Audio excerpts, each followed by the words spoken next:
Check 1, 2, check. Check, hey, hey, check. Check 1, 2, check.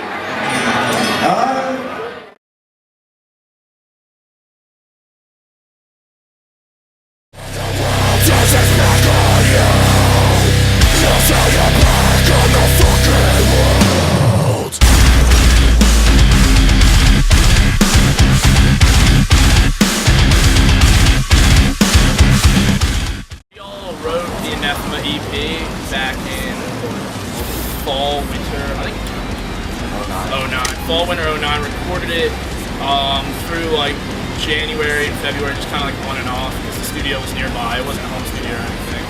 And we released that in 2010, in April, and it got like an odd amount of hype just for being an unsigned band. So we did a lot of like do-it-yourself tours and stuff like that, and eventually got hooked up with Artery, and our manager came out and saw us at a show in California, and then we then, like, how we got hooked up with our label was on a label called Fearless Records. Like, one of their A&Rs found out about us, and you know, just like didn't, you know, thought that, like, you know, we were a little too heavy for their label or whatnot, so they shot us off to Dave Shapiro, who started his own label called Velocity, and so we signed with Velocity and we signed with Rise Records because like all their bands were together, and that was fall of 2010, so not too long ago. You know, October.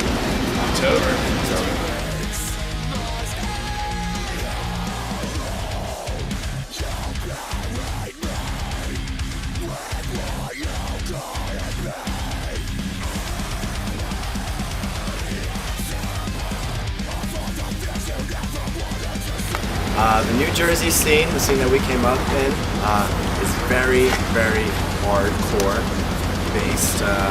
In the beginning, they really didn't like us because we're a metal band and hardcore kids really aren't into metal, especially the singing aspect that we had.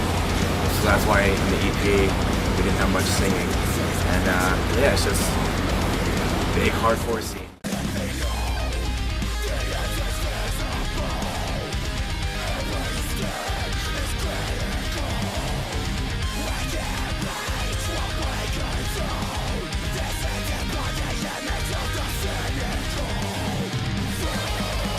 So we got signed and pretty much like we kind of almost panicked. We dropped off the tour that we were on and just went straight home. We only had 2 months to write the album. It would start off with like me and Jesse just like sitting in his room going over guitar riffs and stuff. But we all pretty much have a say in the writing process. So then we'd take it to Greg. We'd kind of start forming like a structure for the song, and then like the final touches would be Tony making it work with his vocals. Most of the songs I wrote are about my personal life, and I write so that my lyrics are relatable by, you know, the masses of, like, all the people out there. So, I mean, first song, The Inevitable, there's only one line in it. It's when the world turns back on you, turns back on the world.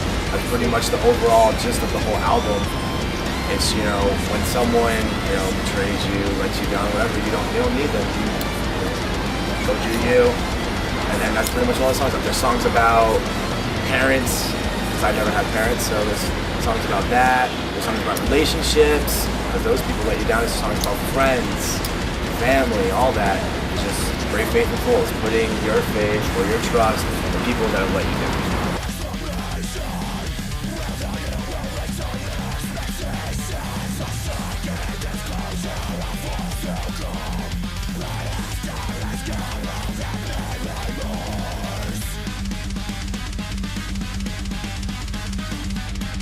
Most of us are classically trained from, you know, just from like elementary school, middle school. We all had personal instructors and stuff.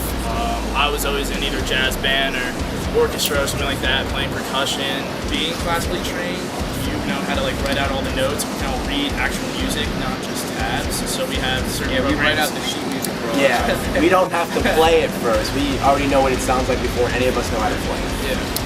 So that's like we can go on a computer program and we actually write out all the notes and we can all read it and practice it at home. Silent Library brings the pain. We were on this show called Silent Library on MTV. A lot of people wonder how we got on that show. What happened was they're very into having bands, and since we're from the tri-state area, one day we got a message from Silent Library, which I had no idea what that was, but my boy Colin and Greg are very into that TV show. And It's they're funny. Like, they were like, you know, we should definitely take up this offer. So we went to New York City, to the Big Apple, and audition. What the audition was, they just had you eat some I had gross to eat crap. a mayo ice cream cone. I almost vomited. Straight garlic. Anchovy paste and garlic. I enjoyed every second of it. What'd you have to do? I had to drink clam juice, extra strawberry syrup. Hey, I remember you didn't think it was that bad. It was good. But yeah, they like mocked filmed it, and they thought we were hilarious.